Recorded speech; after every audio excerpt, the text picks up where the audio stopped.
Hey everyone, this is Pastor Aaron Horne from the Westward Church of God, and I just want to stop by real quick to give you an encouraging word for today. Psalm 118:24 tells us this. It says, "Today is the day that the Lord has made. We will rejoice and be glad in it." And I want to focus there on this verse, and there's so much truth to unpack here. First of all, this is the day that the Lord has made. God has specially made this day for us to be in and for us to live in. And so when we look at the problems that faced us yesterday, they're behind us. When we look at the problems facing us tomorrow, they're still in front of us and we could still do something about it.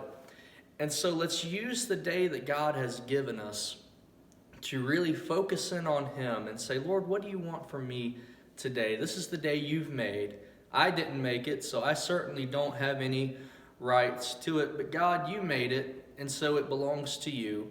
What do you want me to do in this day that you have made? And the second part is that we find when we tell the Lord this is that we end up being rejoicing because God has given us this day to do His work. There's nothing more joyful than doing what God has ordained us to do, than doing what God has willed us to do. And so whenever we're doing that, of course we will rejoice because we're walking in step with God and there's joy in doing that. And so let's remember to rejoice as we walk in step with the day that God has made. And then the third part is we will be glad in it.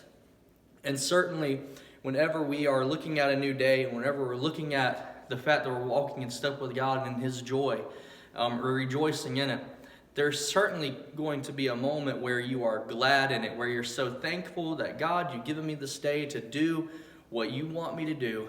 And so Lord, I'm going to rejoice and I'm going to be glad in it.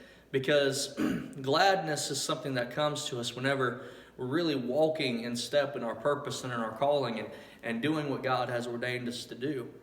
And so let's remember that today, that this is the day the Lord has made. And so let's give to God what He deserves. This is the day He's made, so it belongs to Him. And when we do that, we're going to be able to rejoice and we're going to be able to be glad in it.